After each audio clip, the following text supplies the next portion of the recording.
खैबर में जाम फ़ातिमा ज़हरा मदरसा बिनात पारा गरीब मिस्किन बेपहुच 68 जोड़न जूं इज्तिमाई शादियूं थी गुज़रियूं।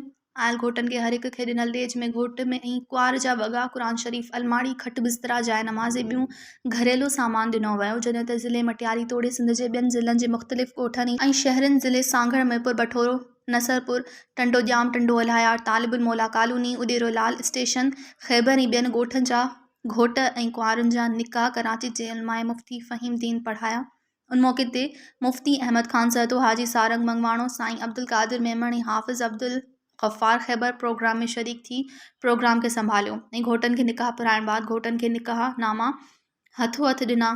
संदन वधीक चवणु हुयो त ग़रीब मिस्किन बेपहुच जोड़नि जा इज्तिमाई निकाह फ़ी सबीलिल्लाह कराया विया आहिनि। मज़ीद खबरों और तफसीलात के लिए विजिट करें हमारी वेबसाइट www.awamiNewsHD.com।